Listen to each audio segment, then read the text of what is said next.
Welcome to EntreProgrammers Podcast, the podcast for developreneurs, the podcast where you get to be a fly on the wall listening to real conversations of three developers trying to tackle the challenges they face as entrepreneurs. Thank you for the muting, Manny. That's helpful. All right, we're live. Gosh darn pile of rubbish. Yes, I was just complaining about GDPR. I am so freaking sick of GDPR. It's ridiculous. It's absolutely ridiculous. I find it deeply ironic that I think this is the greatest spam creation event in the history of the internet. Exactly. Well, what's funny is like a week ago, I started getting emails from people. We've changed our policy so that we can comply with GDPR. And now I'm getting like emails where they're trying to make jokes about it while they tell me that they're updating. I'm sure this is like the 10 millionth.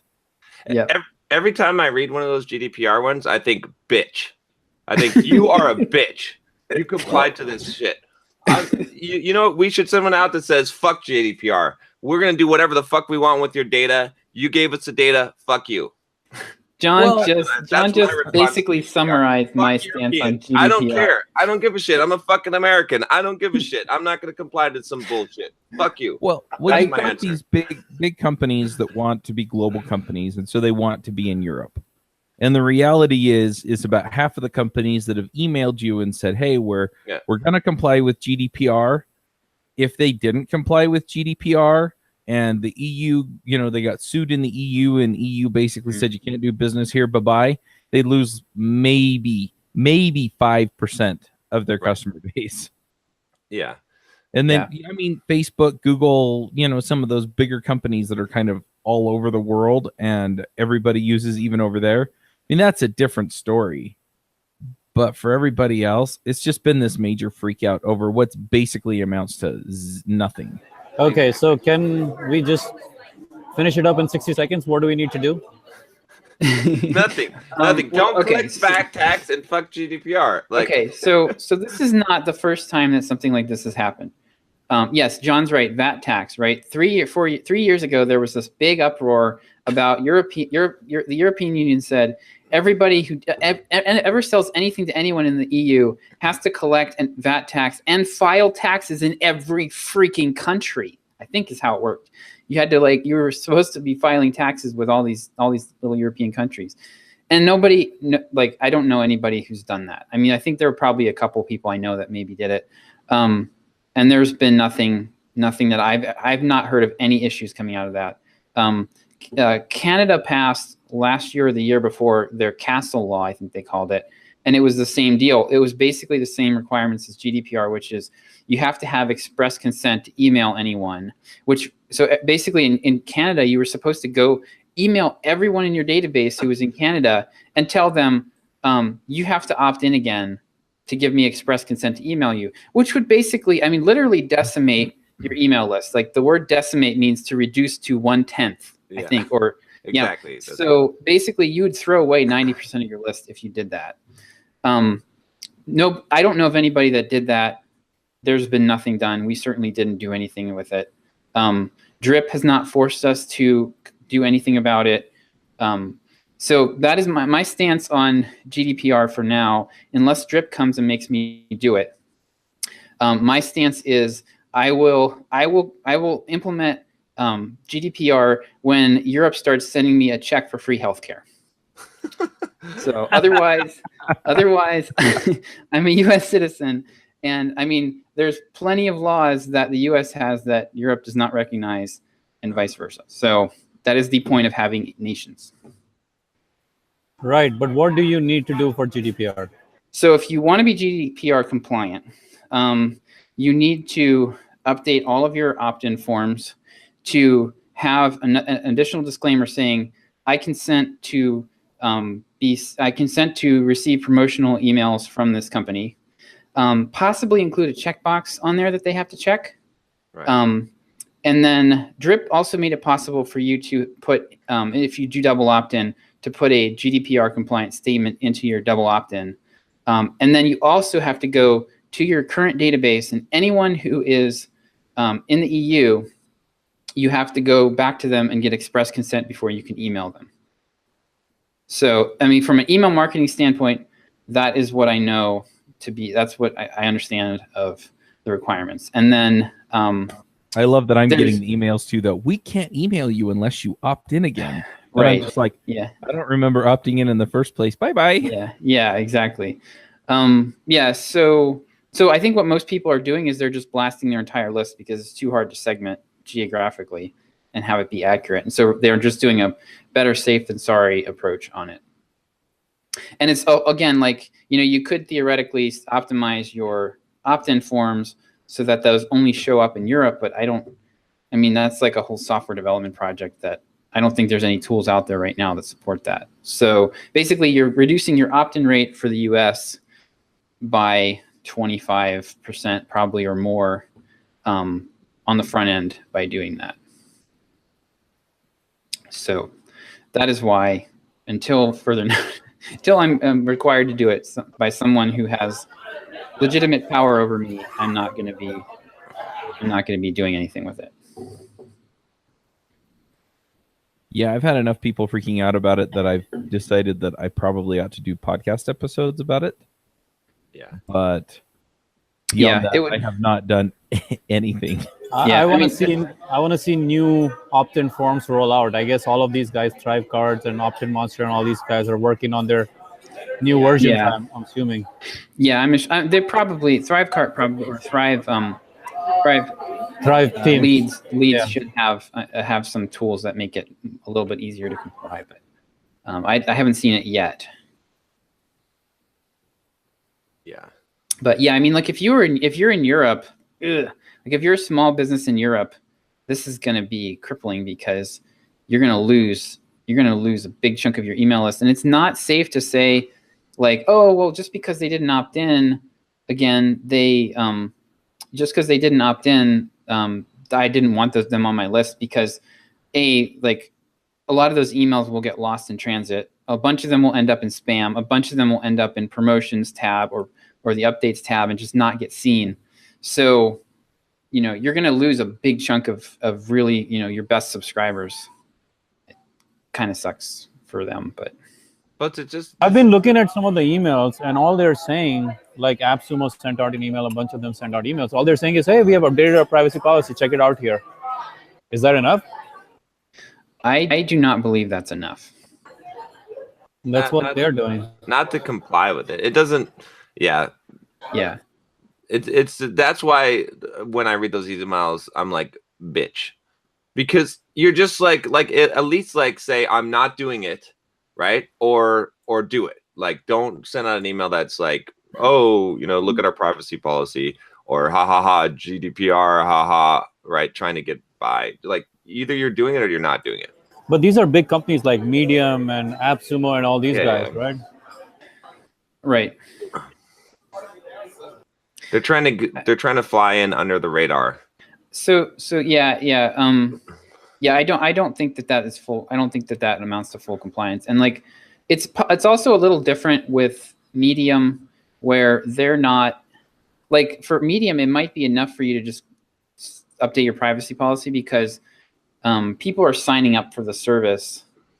It's completely different than what we do. It's like, I mean, it's basically an app, right? And if you signed up for an app, then disclosing how the app data gets used is one thing versus like if you're collecting personal information for marketing purposes like we are, that's an entirely different thing.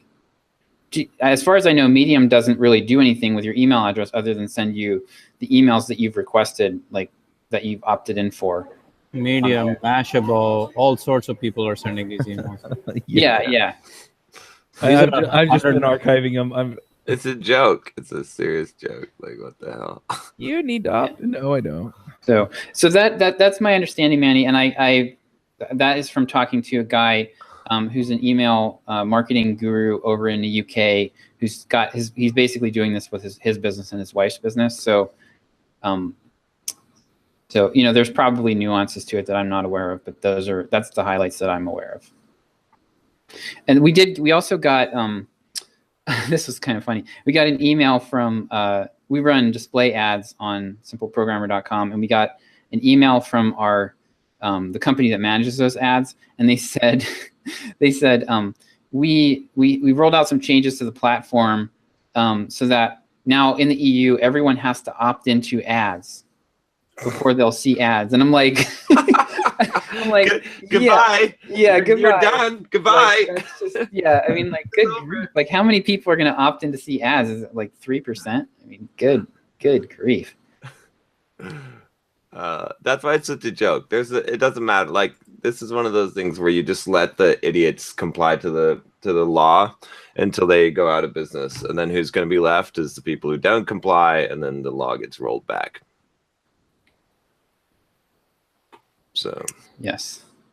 So it will be interesting to see. So I had a guy email me and say he's kind of like itching to see the EU try to find someone in the US because of what Trump would do. Like, it would be. I replied.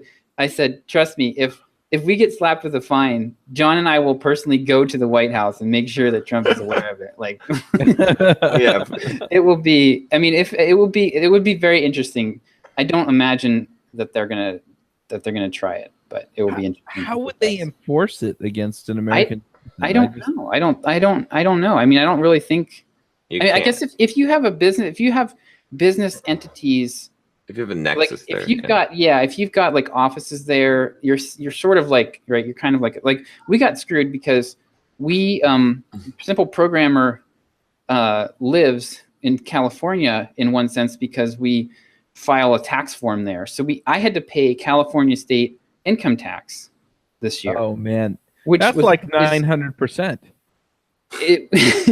Yeah, it was ridiculous. So I had to pay California state income tax even though I don't live there. So I think, if you've got like legitimate legal ties to the EU, then they can probably get after you. Well, they'd have to get after your assets within the European Union. That's the only thing they could do. They can't. Right. They couldn't attach a judgment to a U.S. bank account, for instance. It has. They could have Google block your website in EU, or your search traffic in EU. That's true. I don't think so. They could. How they? It's not like they're gonna. It's not like they can control Google. So recently I got a copyright issue from Think and Grow Rich people, and they basically asked Google to delist my page from rankings. Oh, wow. And we're literally trying to do this right now. Under DCMA though, that's different. Yeah. That's under the grounds that like you're hosting something illegal. That's you're violating copyright. Yeah, but like there's no way to even fight it. But yeah, I get it. Like they could do something like that with GDPR rather than DCMA. Well, let's see. I mean, if we resort to a fully like whatchamacallit, come get me. Come and go for it. You put out your hands. Take me away. Yeah. Come at me, bro. Yeah, they would have to spend so much resources just to find who's doing it and who's not doing it. They would go crazy just trying to figure that out. Yeah. Yeah. My take on it is that this is it's another one of those really big sweeping laws that only hurts. It does nothing to actually make anything about the situation better. It just hurts the people that legitimately want to do business the right way and are going to try to comply with it. Right. Well, plus it's just retarded as hell for two reasons. One, here's the thing: like, it's going the wrong direction of technology. Like, what we need to be doing is starting to embrace that our data is everywhere and everyone has access to all your personal data and knows exactly who you are and what you're doing and how many times you jacked off and watched porno videos in a day. Like that's where we need to go, because that's what the future holds, right? As technology increases, as fucking video cameras get smaller and smaller and drones and all this shit, there's no way that we're going to become more secure in our personal data. Our personal data is going to become public property pretty soon, whether we like it or not. So any kind of like regulation or law to like try and to go against the fucking tide of technology is stupid. And then the second thing is, for the second reason, it's going against basic freedom, right? So why should I not be able to email whoever the fuck I want? It's not like I'm stealing from them. It's not like I'm hurting them or, causing some kind of theft from them. I'm sending them an email. So that should be well within my rights as a human being to send an email to someone without penalty. So especially if they've actually given me the email address, right? So I shouldn't have to like confirm with them or like all this. Otherwise, where does my rights lie, right? If I'm harming no one, I should be able to do whatever I want to do, with my own personal property in that case. So I think for both of those reasons, it's going against the tide, right? So I mean, yeah, maybe in the political tide, we're going more to a communist, state, but at least in the technology side, it makes no sense at all. That's my rant for today. Nice. And rant. Right. I think we've killed that horse. Yeah. So. Oh, well, it had to come up, right? Yes. I guess I'm going to just go in my privacy policy and put GDPR at random places just so that someone searches GDPR. They're like, hey, there's GDPR. All right, we're done. There you go. I love it. Well, the other thing is they have all that right to be forgotten and all that crap in there, right? And yeah, I just put in there, okay, fine. If you want to exercise your right to be forgotten or you don't want me to contact you anymore, you lose access to everything. Yes. The burden, though, the burden is put on the wrong place. That's the problem. Yeah. You as a consumer, it's your fucking burden to choose whether or not you give your data out. Right now, it would be different if we're talking about people illegally obtaining your data, like fucking, spying on you and shit or whatever, or stealing your data from your trash can. But even then, it's still your responsibility to make sure you shred that shit. So the burden is in the wrong place, because we can't, as a business owner, you can't be responsible for everyone's data. They're responsible for that, right? That's the thing. It's like it's shifting the responsibility to the wrong place. Yep. If you want to educate the consumer, tell them, say, hey, every time that you give someone your email address or you type shit into Facebook or you put a fucking photo on Facebook of your kid, like you're giving that to the world. So do you want to do that? No? Okay, then fine. Don't do that. I mean, I think that the people that are really the ones that people should be worried about is like basically Google, Facebook, and maybe a couple other big media companies, and everybody else. I mean, seriously, do you really think that the dry cleaner that you put your email address in a fishbowl to get a free ticket, whatever, like, you really think that they're going to be abusing your data? Yes. Only in Europe they do that. Stupid European fish bowls. All right, moving on. Manny, did you launch? I saw a email come through about the meditation course, about the affiliate program. Yeah, I did not launch, but the emails are still like a lot of data collection is going on. You have permission for that? Well, it's just a basic. I'm running some surveys to understand more of like what are the benefits they're going after, right? So I did that, and I found that productivity and focus is like number one. That's the biggest thing. Second is like stress and inner peace, calm. Third is brain power, and fourth is mental toughness. So those are the meditation benefits that people are asking for. Okay. I'm going to send out another one today. So instead of sending out a full-blown survey in a document, I'm just like putting segments of a survey in the email itself, because as soon as they click, I know what they registered for. I mean, what they want, and that's all. Rather than, because every time you make them click, you lose 50% of the people anyways, right? Right. Mm-hmm. So I'm going to run another one today, which would be more about what would you most like to learn from a live meditation workshop. And the options I had here, Can I throw one little thing in there real quick about that? I like that methodology. The one caution, is that the first option tends to be the one that the most people click on. Yeah, in this case, it was second. Okay, all right. Well, that's better. The first one came third. Okay, good. I agree. I was concerned about that too. Okay. But that's going to happen with every survey, right? Yeah, I mean, like SurveyMonkey allows you to randomize the questions, so there's ways to get around it. But Fair. but Okay. if people were not, if that pattern didn't pop out, if it wasn't like first option got 60% and the second option got 30, and Yeah. string like that, then I think you're fine. Okay, I could send 2 emails and just I wouldn't randomize. I wouldn't worry about it at this point. But Yeah. it sounds like you got a good result. Just get permission first. The second one I'm sending out today, which would be, I'm thinking of hosting a live meditation workshop. What would you most like to learn in that workshop?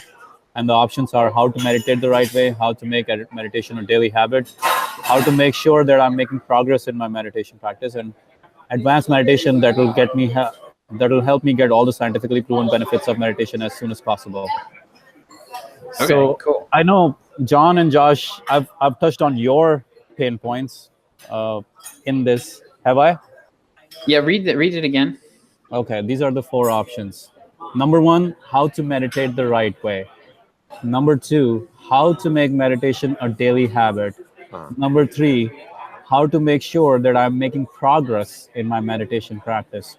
Number 4, advanced meditation that will help me get all the scientifically proven benefits of meditation as fast as possible.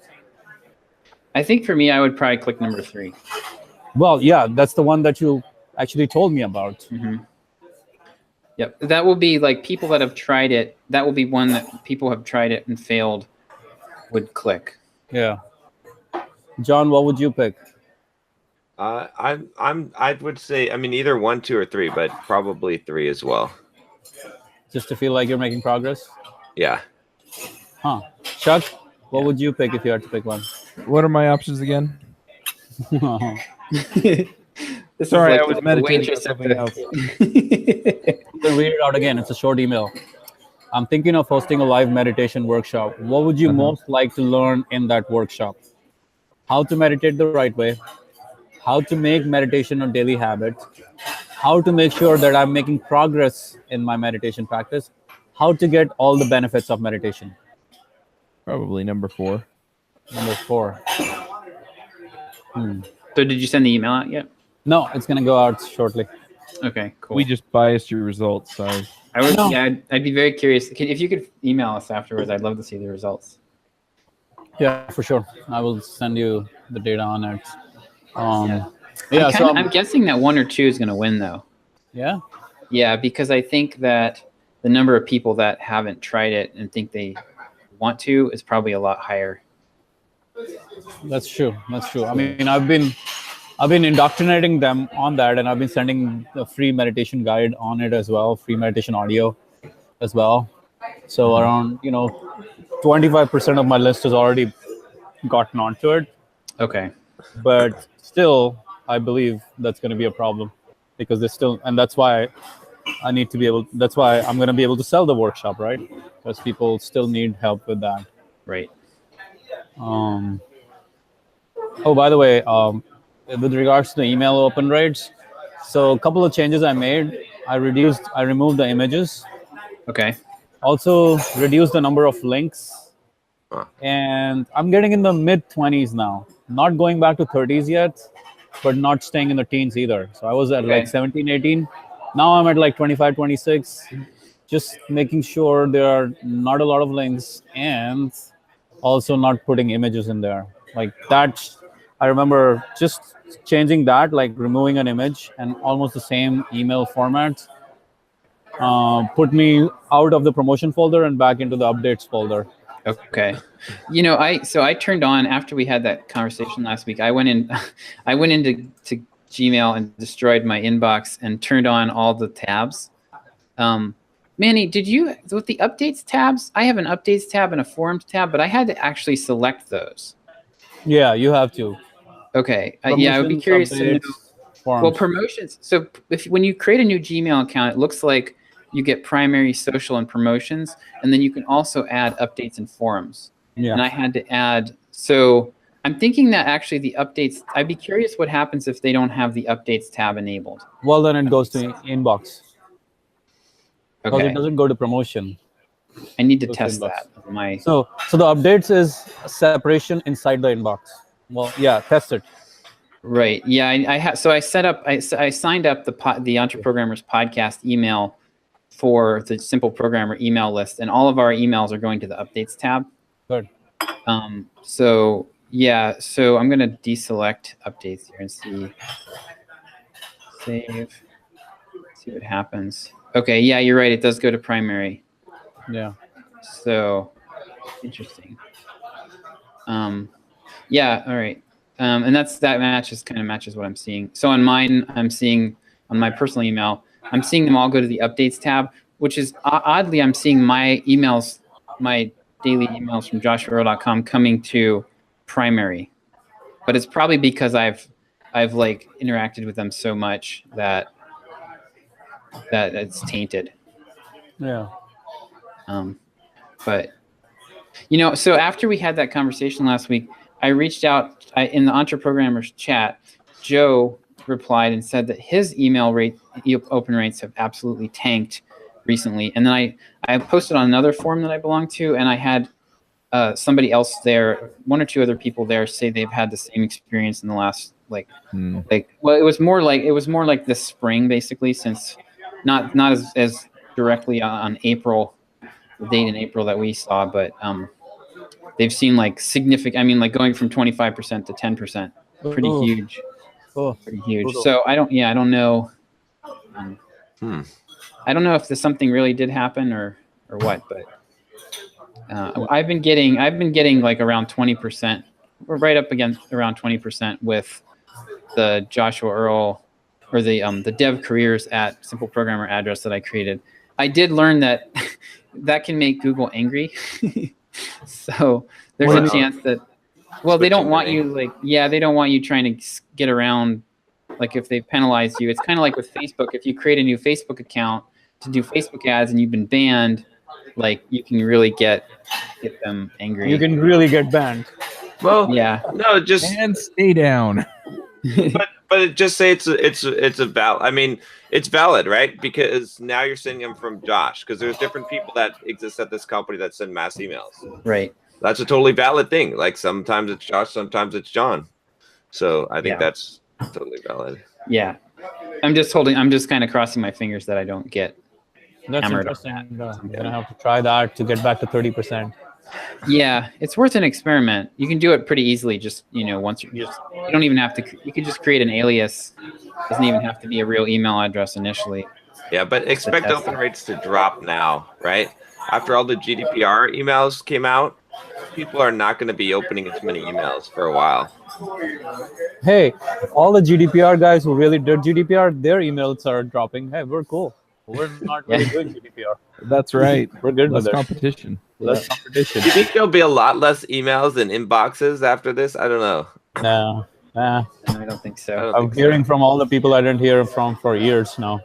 This reminds me of the argument of the gun control argument of like making guns illegal and then only criminals will have them. So We're we'll not be starting that here. We're going to be criminals with the email guns. Don't start it. We're the renegade. We'll send emails however we want. Don't start it. And all the law-abiding people will Don't be start it. penalized. Don't start it. Okay, so meditation course. So as I figured out, like productivity and focus are number one, and then inner peace and brain power, and then mental toughness. So I guess I'm gonna hit on productivity and focus as the number one like benefit. But like remember we're talking about that headline. So instead of saying learn to meditate, the headline needs to be something along the lines of leading with the benefit and then through meditation, Right? or something like that, right? Mm-hmm. Like improve your productivity through meditation, or improve your productivity and brain power through meditation through scientifically proven meditation practice. Right. The you'll probably need to combine it with what the results of the survey that you're doing now. Right. Right. Like Oh, as in the next survey. yeah, the survey that's coming out now. Like looking at the two of those, if you have the two ideas together, it should start to suggest what your headline should be. Yeah. Right. Because it's like like what you want to learn. It would be like it would be like an example would be improve your productivity and focus by finally learning how to meditate correctly. Right. Like that. So you can kind of mash up the two ideas. Yeah. Or this one weird meditation hack will improve your productivity and focus. There you go. Like that. Yeah, I love it. Oh man. Yeah, and I'm still thinking of I'm still working on the copy, but 3 angles of the copy, the way I see it is, one is my story, second is scientific proof, and the third is scientific research, and third is other famous people who are doing it. So using all 3 of them together in separate instances of the letter to convince them, and then going to emphasize a lot on what it is they want the most, as in if they want to figure out how they're making progress, then that's what emphasize more on that than the other benefits. Is there any other benefit that I didn't not a benefit, but any other thing that I didn't cover when it comes to what you would like to learn from a meditation workshop? Like how to meditate the right way, how to make it a habit, how to get all the benefits of meditation, and how to make progress in meditation.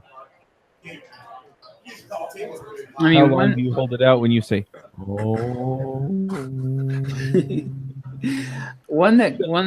That's one thing I want to also debug. Right?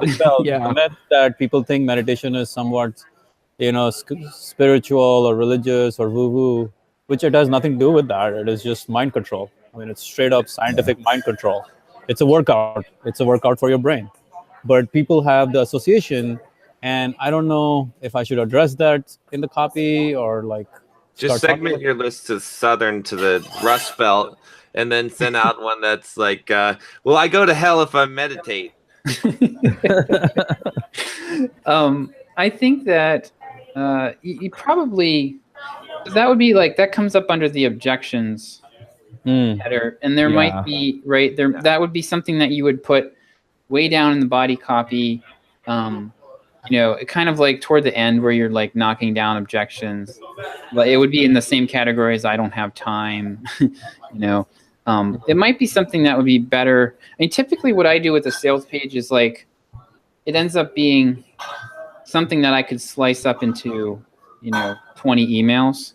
So it would probably be good to address it in an email, because that's going to be a common objection. I would put it down toward the bottom. So one of the things you want to do when you're writing copy is to try to think about it's hard to do, but you have to kind of think about, as you're reading through it, what are they going to be when does that objection pop into their head, right? And it usually it's not right at the start. Usually it's you get all the way down, and it's okay, this sounds really good, but I don't have time, right? And that's where you want to try to anticipate. And it's really I don't have a good formula for how to do it, but it's a. So is it helpful to kind of dispel some of these myths in the pre-emails, even before the launch emails go out, start to attract some of the most basic ones, I don't have time, or it's a religious practice or a spiritual practice, because then it can help widen the net of people who would be open up for the. I don't think I would do it beforehand. I think I would do it after, to the people that haven't taken the step yet. Okay, that are interested and haven't taken the step. How about this? The people who are not yet, who haven't downloaded the meditation or haven't done it yet, maybe a small survey or maybe a survey just to them saying, hey, tell me, why do you not want to meditate, and get some data on that. The problem though is if you proactively address, it's better, right? So, I mean, just think about in a normal conversation, right? If I'm convincing you of something, if you're wow, yeah, I would buy from you, but you're an asshole. But if I'm like, wait a minute, hey, I know I'm an asshole, but right. So if you say it, it's done, right? If you're like, oh, I don't have time, it's done. But if I say, I know you think you might not have enough time, but let me tell you, right? Like if you address it proactively, but if they've already said it, then they're going to be consistent with that, and they've already got it in their head. But if you sort of disarm them by stating the obvious, right? And so I think that's key. Like if you ask them for the objection becomes solidified in their mind. If you address the objection before they've decided on it, before they've mentioned it, then it's much more effective persuasion. I have a feeling that there's a segment of the I would also just add that you want to do this after you sell them on the benefits, and do it with the people who haven't bought yet, because in a lot of cases, they're not even going to care what objections you're addressing until they think they may want it anyway, right? I think it could be useful though to do it like, okay, so what if you send an email that said skeptical about meditation ? And then you're like, I'm hanging out here on this, in this place. Come hit me with all your questions about meditation. Yeah. That would be useful. That would work, yeah. And you'd learn, like, I agree with what John's saying in general, but like at this point you don't know all the objections. So getting to know, like figuring out what the objections are would be valuable for you. Yeah. Well, and you can address it too and just say, I got this great question from Jane, blah, blah, blah, right? And then you're proactively answering it for everybody else. Yeah. I got this great feedback from Chuck when I was talking to him, and as soon as I said meditation, he said Oomm. So that would be a great email. That would be a great email. You could do it, Yeah. I would go into details of Chuck and how he would be very different from the person who would usually think of meditating. But then I convinced Chuck to meditate, and now he's been a meditator for a long time. Yeah. Well, you could even you could put the subject line in that said, Chuck asked how long I should say Oomm, and then you bunch of O's and a bunch of M's or whatever. But and then in the email, it's like, hey, I was on this call, we were talking about the course, and I got asked this question. He was joking, but at the same time, a lot of people think this, and you can kind of lead people in that way. That's actually really good. Yeah. So the story will definitely, I guess, I could do a YouTube live. Let's take our shirts off and talk about meditation. Just make sure it doesn't get abbreviated or anything like the meditation part. LTOSOMO, AMO. Okay, so this is good. I'm gonna do that. Okay. By the way, one more thing. Not one more thing, but remember last week I reached out to you about SEO. Yes. So that's the thing I'm going to target as soon as I'm done with my meditation workshop, because I realize I have shit ton of content that's been sitting without any SEO work done on it. So one of the things I was trying to figure out, I was looking at my search console, and I found that there's specific search terms that I get a lot of hits for, which is book name. Maybe I should, book name, whatever. So if I can, the question that I was trying to figure out was, should I go for the smaller searched number, like maybe 1,000, 2,000 volume, or should I go for 10,000, 20,000 volume? Because the more popular the books, the more competition there is. This is where you need more data, all right? So this is where a tool like Ahref is invaluable. So what you'll see, Ahref gives you the search volume, which is one piece of it. And then they give you a competitive metric. I forget what they call it, but it's like relatively how difficult is this to rank for. Okay. So it's like a score, and you'll see words like Java interview questions has a difficulty score of 18, and that's a logarithmic scale of 1 to 100. So 18 is very, very low. Code reviews has a score of 61. So it is exponentially, I don't know how many times more difficult it is to rank for that. So what you want to do is look for the highest volume keywords that have a low difficulty rating. And that's where, like, for us, Java interview questions, we published a blog post titled Java interview questions, and it instantly ranked number 3 because the difficulty rating for that keyword was low, and we had enough juice to get us to the first page. So for you, like, you need to figure out. I imagine I don't know how much traffic do you get a month, like roughly? It varies a lot, but maybe 10 to 20K uniques. Okay. Yeah. So that's about. Yeah. So that's like a lot less than us, but pretty small, very small. Yeah. But you've got some history with the site. You've got some credibility with Google. So yeah, I would probably go. I mean, for me, what I'm looking for is I want to see 3,000 to 5,000 searches a minimum a month on a keyword. If I'm going to go for you after guys, for a simple programmer, but I don't care. I could go for 500 to 1,000. Yeah, if it's 500 to 1,000, that might be worth going after, especially if the difficulty is 10, which might be the case in a lot of these. Yeah, and the thing about these targeted keywords is that the search intent is really good, in the sense people will download the freebie that is associated with it. Yeah, that's what I'm seeing right now. So this is 2,000 books, right? Yeah. You can keep talking, but I'm looking at Ahrefs right now. Yeah, Ahrefs. So the certain book name PDF will get a lot more traction than any other search. And what I have is like over 100 interviews with authors, like podcast interviews that are just sitting as podcast formats and very simple 4 bullet items. Instead, now I'm going to just put the whole text in there and have them, if they want, download a summary of the book or something like that, PDF summary. So that way I can get a lot more juice out of it. Okay, so I'm looking at your site here. So your domain ranking is only 9. I think ours is like 60 something. Let me just. Damn. So yeah, but that, I mean, you have something. Like, there's a lot of websites out there that have like a 1. I'm just gonna look at what ours is to compare it. You've only got 237 backlinks that Ahrefs is aware of. So a lot of this stuff is not accurate. It's just order of magnitude accurate. Yeah. So it's like a useful. But which would be true, because I don't get much backlinks from authors. Right. They wouldn't want to backlink to you. I mean, they should. They if they did a podcast interview, they would, and they do. But a lot of times they just don't care to. So it's like. Right.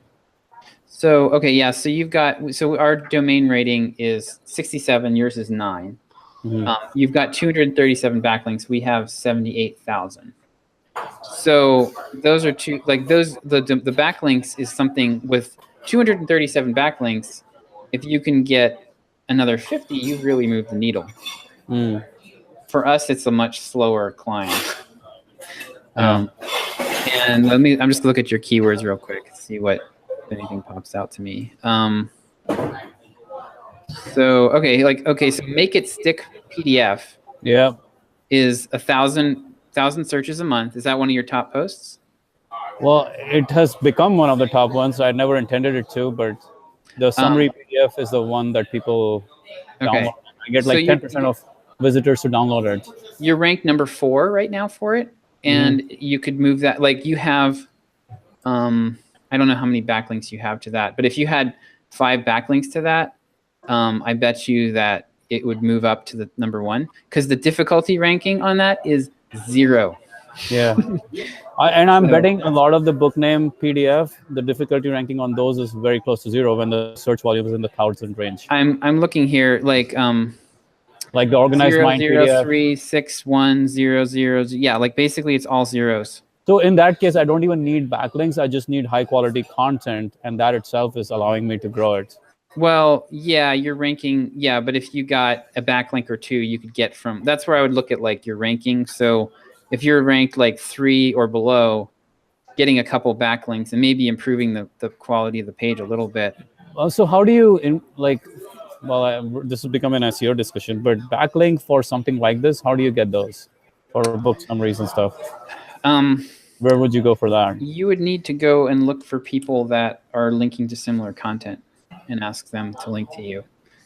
So it's a manual research process. So the Brian Dean SEO course that I did, his whole point is don't go out and try to get people to link to your existing content. Go look at what people are linking to and then create that content on your site and then ask them to link to it.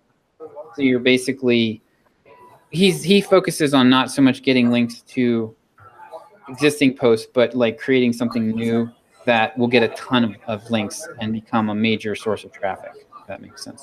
Yeah, I mean, that's true. And in my case, I want to leverage what I already have in terms of content. Mm-hmm. Right. And there's shit ton of content that has been unleveraged. Right. Like crazy. And that's what I want to use more than anything else. Right. Yeah. So, I mean, I would definitely... Creating new content is, of course, new work now. Right. I mean, you could always go to people that have done reviews of these books and tell them that you have the summary that people could get that they would enjoy. It's definitely tougher when you're asking people to opt in for the content. Well, a lot of the stuff is already free over there, but yeah, if you look at the Make It Stick one, it's the whole post is free. Oh, okay. But people can still download the PDF, and they get the PDF version of the post. Oh, okay. And I still get like 10% of people to convert on that, which is amazing. Okay, well that's good. I mean, I actually think you could get backlinks for that. Okay. If you went and like found a list of people that had written blog posts about that, I could definitely see people saying, "Here, check out a summary of this here." You know, putting parentheses and after they mention the title of the book and say, you know, here's a summary of it. I could see them doing that. So it's just a manual. Like it's backlink building is a pain because you have to kiss a lot of frogs. You just have to get a list and email them, and there's nothing fun about it. Yeah. So the low-hanging fruit I have in front of me is like, because the competition is almost zero, if I just put high-quality content on there, which I did with Make It Stick, I have no backlinks on it for real. Like there's nobody who cares for that, other than the fact that the content is good enough that people stick around and read it. Right. And it's ranking as a result of that. Yeah. So I would say you could probably do some on-page SEO. Yeah. To improve it, but I mean I do think that there's a chance you're going to need a backlink or two to really hit number one. I agree. So what I'm thinking of is initially doing on-page SEO for all my existing content. And once I do that, because that's the low-hanging fruit, all I need is literally transcripts of my interviews and like the high-level summaries of those things and put them up. And then I can go to the second level of like, okay, now let me do off-page SEO.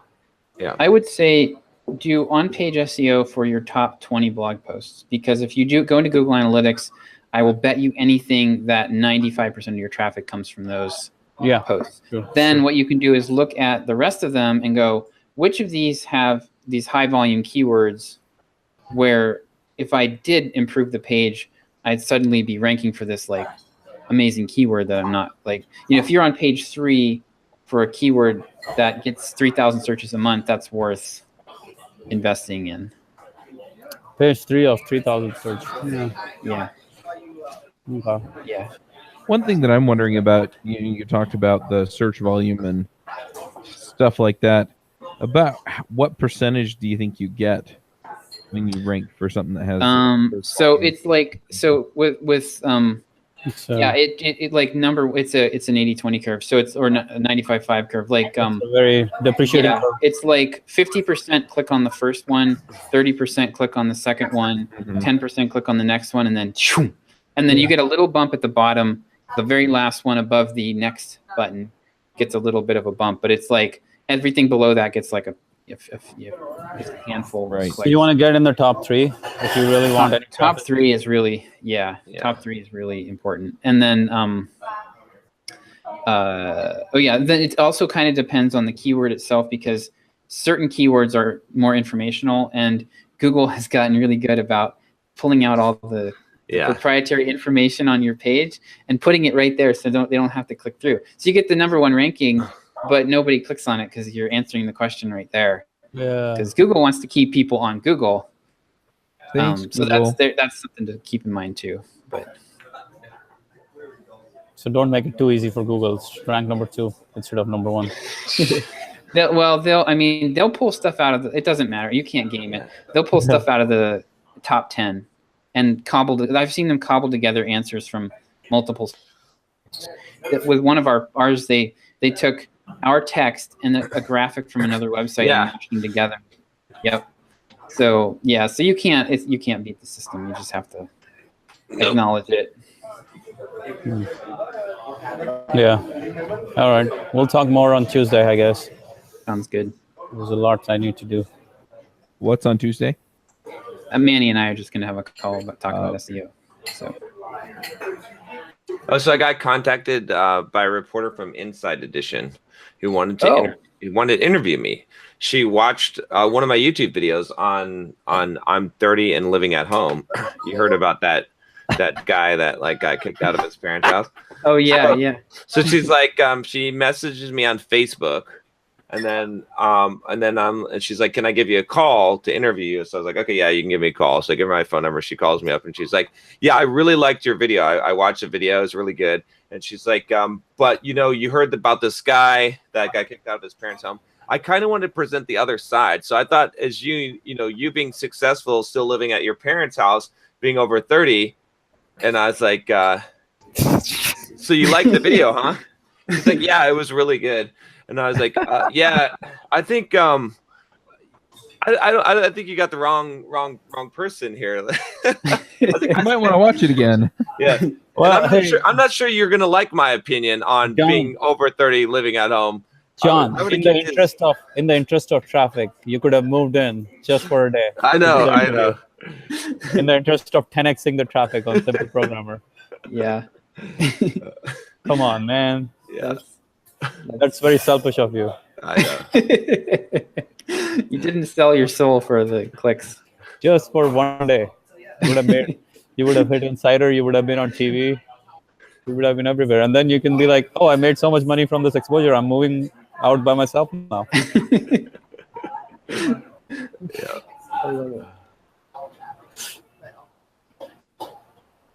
Did she ask you if this was your dungeon in which you hide out at your parents' place?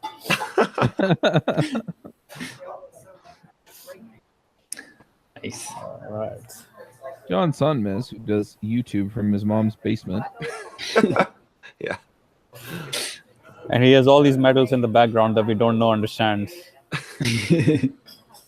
They're all participation trophies. Yeah. Yes, exactly. Exactly. Exactly. YouTube play button in your mom's basement. How did that happen?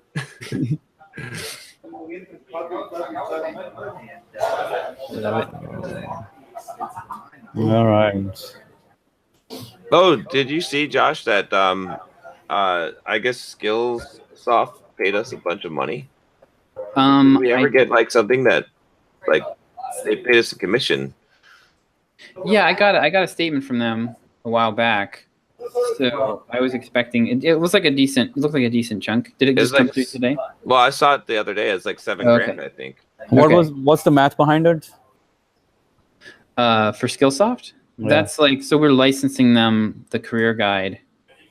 So they distribute it. It's kind of like it's a little bit like Kindle Unlimited where we get paid by page reads. Oh. So yeah, so that's good because I wasn't expecting the first quarter that we worked with them. It was like a okay amount, but it wasn't that much, and I was expecting that was kind of be the peak of it because they did a promotion internally to get people to look at it, and I thought that it would peter out after that, but it seems like it hasn't. So yeah, that's good. That's like a 3-month statement, right? Yeah, that was 7,000 from a quarter. Damn, that's pretty good. Yeah. Nice. How's your hire working out, the writer? Me, Sheena. I guess you guys, yeah.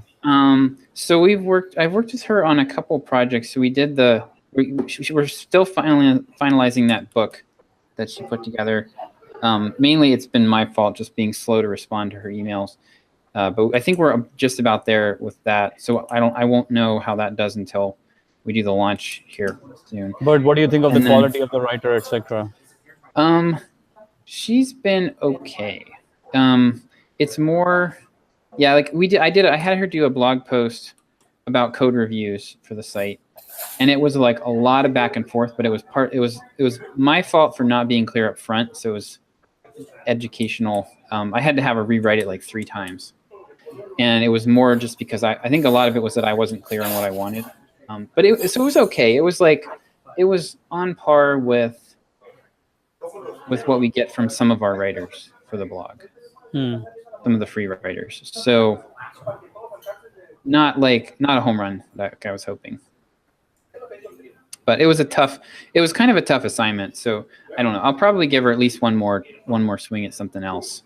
So, but yeah, it really seems like I've had luck so far with coming up with good topic ideas and throwing them to our team of free writers and like having them go after them and basically I just tell them, look, if you pick up this, I know this, I did the research on this, the keyword research, this is probably going to get you a lot of exposure. And they're all looking to like build their, we have a guy, Lou, John, one of our writers, he sent a screenshot of his Google Analytics, and it's like 17% of his referral traffic now is coming from Simple Programmer. So he's getting, or 17% of his total traffic is coming from Simple Programmer. So he's getting a good benefit out of it. So I made a few changes where I like increased the visibility of a little bit of their profile and stuff. And so they're getting probably more click-throughs now. But yeah, I've got 3 or 4 posts that I've identified that are like Pluralsight review is one that I'd really like to get out there. Oh, yeah. So I threw that one out there. The Java one, and then the JavaScript interview questions one, that will be a blockbuster. Coding interview questions, I got that one published, and that's done well. That's like almost become one of our top posts now. So, yeah, it's working. The keyword, like doing the keyword research, and then basically doing whatever. I've tried 3 different things now to get writers, and all of them seem to work fairly well. So it's just a matter of, I'm going to be, the SEO company that I hired is going to be feeding me keyword data to throw into our process. And what are they going to do for you? The SEO company? Okay, so I hired them. I don't know if I've talked about it too much, but I hired them 2 months ago. They're basically, I'm giving them all the technical side of the SEO. So link building, optimizing the site, analyzing the backlink profile, cleaning that up. So they're going to handle all of that for me, and then just ongoing most of it. Once we get past the initial cleanup process, most of it will be link building. So basically, I just tell them, here's the top 5 posts. I want links to these because I want these all to hit number 1, and then they're just going to go build links. And they've done some of that already. Are they good at link building? Because link building is the biggest fucking pain. Yeah, it seems like I'm thinking that once we get past all the initial stuff, they're helping me with optimizing the site.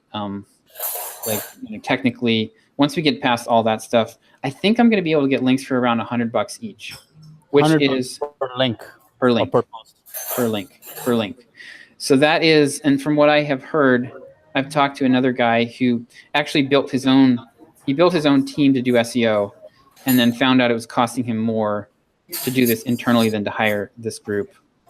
So he said $100 a link is pretty good. Like that's basically what he's found to be. And even if you go buy a link, like I bought a link on a blog just as an experiment a while back, and it was $80. So, and for me to do it, I figured out the time it takes is about an hour. It would take me at least an hour between doing all the research, sending the emails, doing the follow-up, it's about an hour. So, whatever I value my time at, I charge $500 an hour when I do consulting. So, it's probably a better $100 for a link is a good deal for me. Yeah. Especially, and if they're quality links, right? It's like, yes. Right. And they're doing they're going after sites that are decent quality. Like the links that they got me were all from sites that had more clout than you've got now, Manny, with yours, or that I have on my blog. So they were they're not tiny, they're not huge, they're not tiny. They're kind of like that medium. And they're going to go after some bigger ones too. So yeah, so then they're also going to do.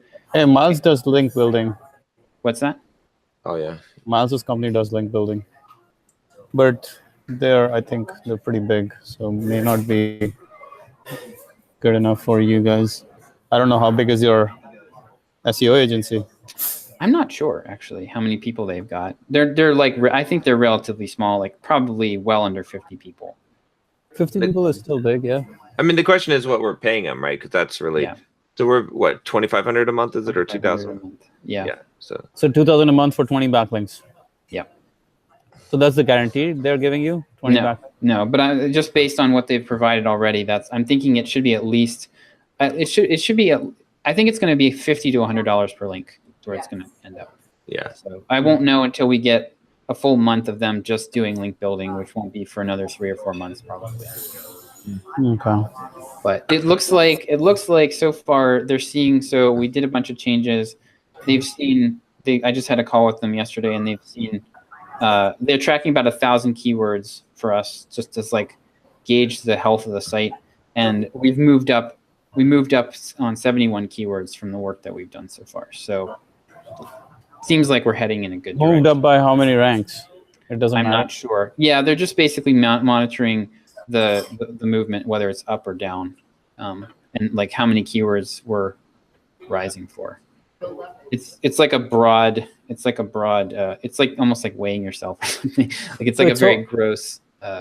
It's so hard to evaluate what the value of any given link is. Well, you can evaluate the value of rank, right? If they get you rank 1, then you know, okay, 1,000 clicks, 100 emails per month, blah, blah, blah, blah. I mean, yeah, I want to see, what I want to see is like in 6 months, I want to see a pretty significant upward trend in our SEO traffic from this. And it will be obvious if this is working. Like if it's working, I think within a year, we should double our traffic. Like that's the level of increase that I'm looking for. Double the traffic, double the business. Yeah. Right. So, but it's that whole problem of if you give someone $1, how many dollars do you give them before they're rich? And if you take away $1, right, before they're no longer rich, it's like because it's such a small increment change. Like you can't detect the change until you have enough of a change. Exactly. Yeah. Well, and with what we'll see is that they're going to concentrate on the top 10 blog posts that are like we've got one where it is we're ranking number 1 and then we're ranking number 4 and we're ranking number 1 and we're like bouncing in and out of number 1, and my traffic does this. Like it's crazy. Like when we're ranked number 1, we get an extra 2,000 clicks a day, and then I mean it's crazy. It's great. So if we can nail down number 1. So what's the difference? Number 1 to number 4 in terms of traffic? I mean, it's probably more like maybe 500 to 1,000 clicks a day. Okay, and the number 4 is what? I mean, the difference is probably 500 to 1,000 clicks. Yeah. So, and then so I mean, if we can nail that number 1 spot for that, that's a huge difference. And there's probably 10 or 20 keywords that if you nail number 1 on 10 or 20 keywords for us, we would double our traffic, no problem. Yeah. How many keywords do you rank number 1 for right now? I have no idea actually. I could look. It would be in Google Webmaster Tools. Oh, but you're giving them specific 20 keywords to go get number 1 on right now. Yeah, Each of those average volume, what's it? I target stuff that's in the 3,000 to 5,000 searches a month range or more. So that's like around 60,000 to 100,000. Right. Uniques. It would make a big difference.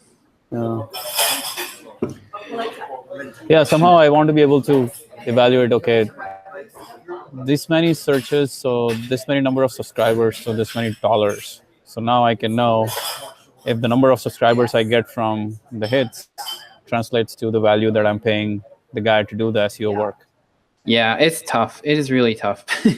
I mean, with SEO, it sucks, but it does have, there is like it's a long process.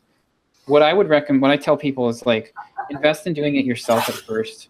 Yeah. Get to the point where you can you know the process well enough that you can maybe increase your traffic 10 or 25%. So you see it happen, how it works, what's possible, and then you're ready to like hire somebody. I had a guy email me this week who's been on my list for a long time, and he's a marketing guy. He does like copywriting, but he just basically, his company got acqui-hired and he's leaving. And he reached out. He's like, hey, do you need any help? And I was like, well, have you done any SEO? And he's like, yeah. Because I need somebody to help me go through blog posts and like rewrite the meta tags and like just do the on-page SEO. And I don't want to screw with that myself. And so this guy's like, yeah, I did that with my old job. So I was like, okay, do a video here. Take this blog post. I gave him one of our blog posts on VBA, which is one of our top keywords. I said, tell me what you would do with this blog post. And he sent me a 20-minute video and a full page outline in Microsoft Word of all the steps that he would do with it. And it was gold. I mean, it was everything I knew to do, and then an extra 30% on top of that. So how much is he charging? I don't know. I basically told him, okay, tell me, I'm going to do a pilot project with him. Like, here's a blog post. What would you charge to do everything you just told me for this one blog post? And we'll see. So, I mean, if he's reasonable, I might just do 10 blog posts a month with them or something. And just how much would a blog post cost you to redo the SEO work? What do you think? Me personally? I mean, how much would you pay? How much would I pay? I'm probably willing to pay a couple $100, depending on because it's for lifetime at that point. Exactly. Yeah. Done. So, at least the on-page stuff is lifetime, more or less. Yeah. So, but yeah. So yeah. But I was able to recognize that this guy could do exactly what I needed done, because I've done it myself and seen the results. And I have confidence that if he does what he's telling me he's going to do, I know what the result will be. But 6 months ago, I wouldn't have wanted to hire anybody to do this. See, that's the whole reason why you got to do something first before you hire someone to do it. Even if you do it poorly, it's so hard to hire people when you haven't done the job. Yep. Yeah. Shall we transition into thoughts? Sure. All right. Well. Okay, I'll kick it off. And I want to talk about something I learned from Ray Dalio's principles the last couple of weeks, and that's thinking about fourth-order consequences rather than first-order consequences. So first-order consequence of a thing, for example, a workout, is pain, suffering, intense hurt, all that stuff.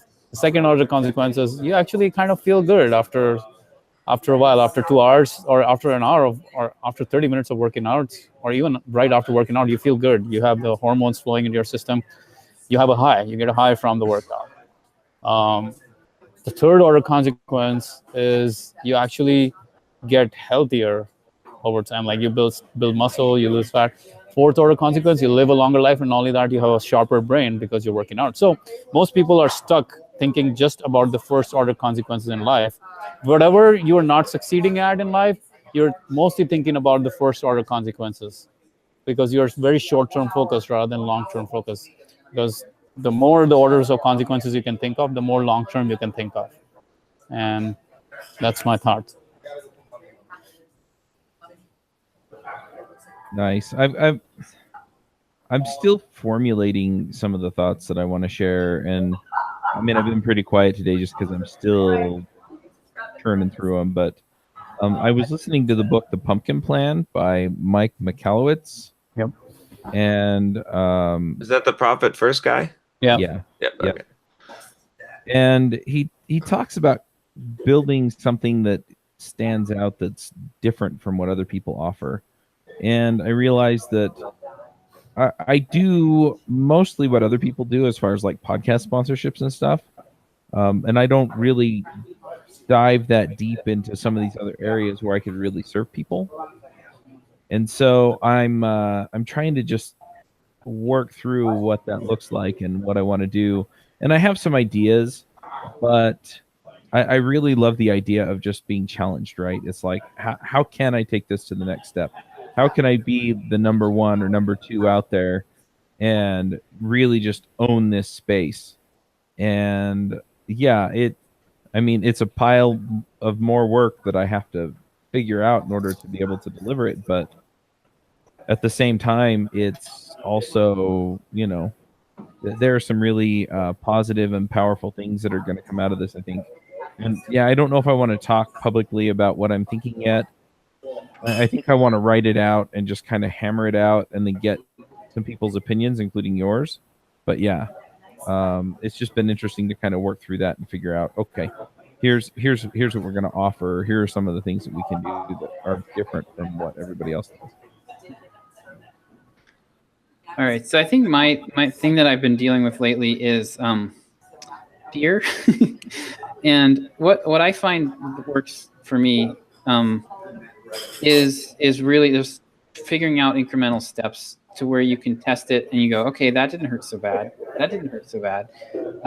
And so what I've been doing is I'm sort of like we've talked about, kind of coming out from behind the curtain more and more, and I've just been super afraid that I was going to get backlash,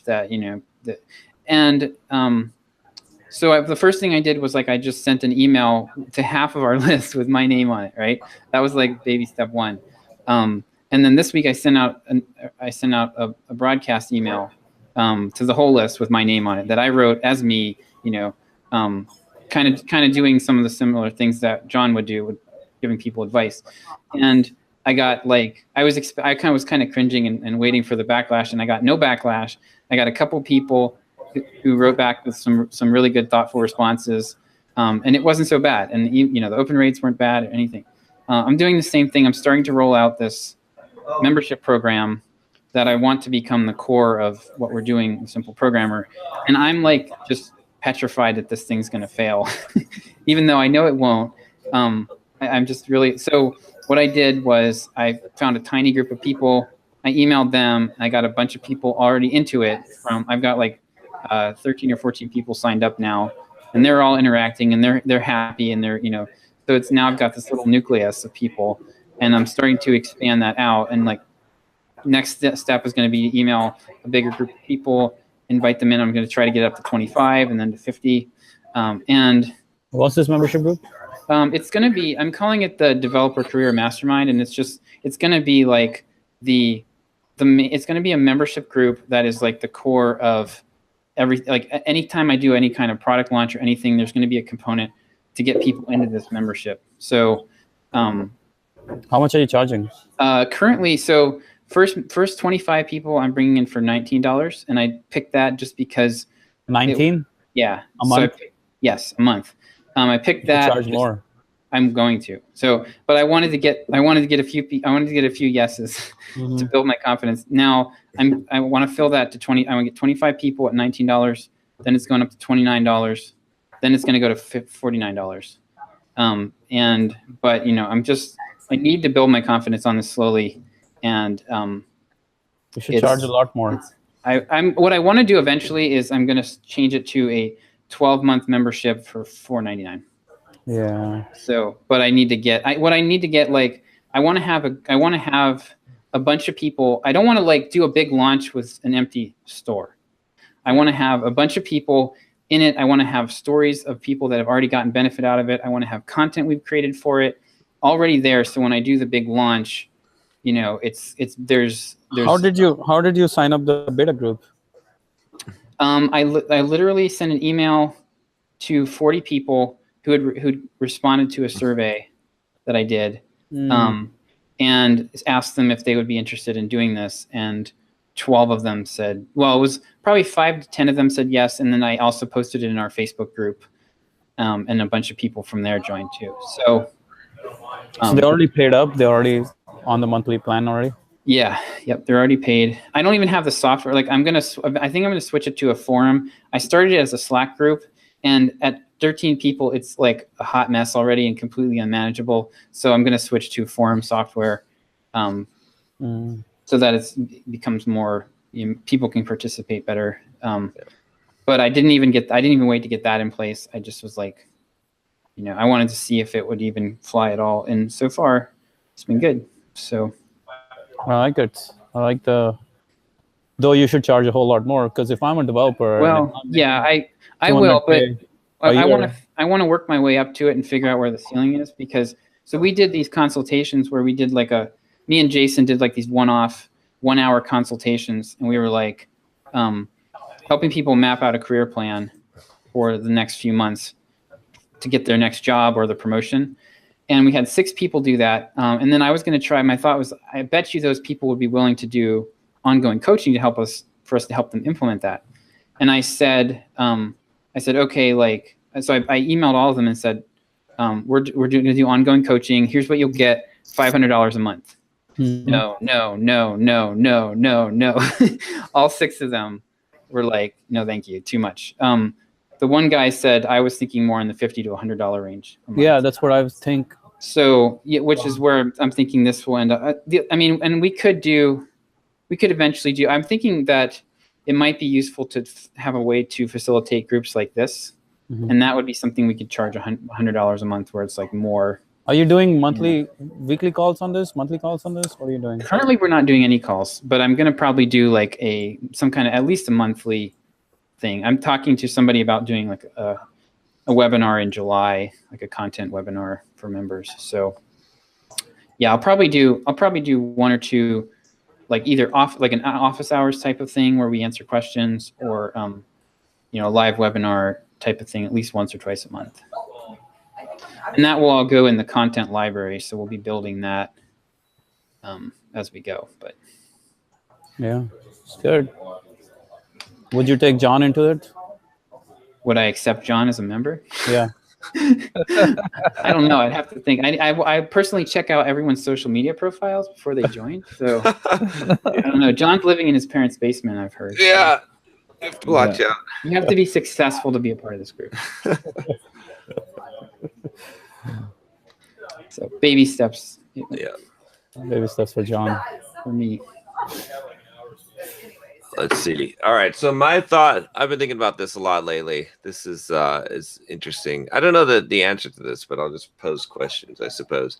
I've talked to a lot of people recently struggling with some of the same issue, which I've been struggling with, which is basically this: is it almost seems to be like a conundrum, like a problem of kind of the path of personal development and kind of Stoic philosophy, which is that you kind of reach a point of contentment at some point. And when you do, it's very hard to be motivated. It's very hard to have any kind of ambition, which is, I don't know if that's necessarily a badish thing. I mean, I guess Seneca would say it's not a bad thing. He'd say just study philosophy and retire. But as far as like, I don't know, like it's very difficult. I think, and I've talked to a few people that have run into the same thing. It's like, yeah, I kind of achieved all the goals that I really wanted to. I'm pretty happy with where I'm at right now. Don't really have any, but I'm struggling with it for sure, because I want to go, like I want to push forward, but I just don't have the, I have nothing that's driving me, right? So it's like it's very hard to go any direction, or to find a direction that's worth it. And it's like, oh, do you want to make more money? Nah, well, what am I going to do with that? I don't know. Like, I mean, it's like all these things are not appealing to me. So yeah. So I don't know. I think I don't have a good solution for this, but this is, I think, the kind of maybe one of the downsides of this path in life. So, of which path? Of the path of like Stoic philosophy and personal development, is that you kind of reach a point of contentment. I don't know if that's got something to do with philosophy or with just the fact that where you are in life today. Yeah, I mean, I think it's a combination of the two, right? It's like, kind of, yeah, I think it's a combination of the two. Seriously, Seneca would say you should chill out. I mean, Epictetus probably would not say that. Marcus Aurelius would kick your ass. Yeah, no, but Seneca would, because Seneca, in his letters to Lucilius, said that he should just get away from the political life, just retire, like hide away and give up your ambition. So. I don't know. Many people who If you say give away you all should your make worldly ambition. possessions, John, then you have to start over, and then you'd be like, oh crap, I need money. I've been telling John this all the time. Like, just give us the money. Give Yeah. us the money, and you will be happy. We'll be happy. That's it. You will be motivated as fuck to get it. Maybe I'll be like, well, it's kind of. I'll just be a John would be like just living under a bridge and be happy. No, he'll be Exactly. living in his mom's garage. That's true. Yeah. See, that's the problem. Is So, John, your first objective right now is to go broke. Then we can start talking about this shit again. yeah. See, but that doesn't solve the problem because then, like I said, like if you're okay with being broke, You will not be okay with being broke. you think so? I don't know. Have you tried it for a month? That would actually be interesting. That would be Oh, interesting. Have you done the poverty experiment that Seneca talks about? Well, in many ways, right? I've gone without food and Live outside your home. See what that feels like live in the street for a while. Right? That's what Seneca says. Yeah, No, Yeah. you can appeal. it's not a bad idea. Oh, shit. Now we'll see. Oh no, John Heather's gonna be panhandling in like, downtown. oh my gosh. All That'd right. be interesting. All Before right. we do any more damage, we should probably end this. Yeah. Yeah, probably. Okay. All right. See you guys next week. See you guys. Bye. Wanna start a business, but you just know how to code. Listen to John, Josh, and Derek as we figure it out. We are the EntreProgrammers, and we'll teach you straight up to be developer.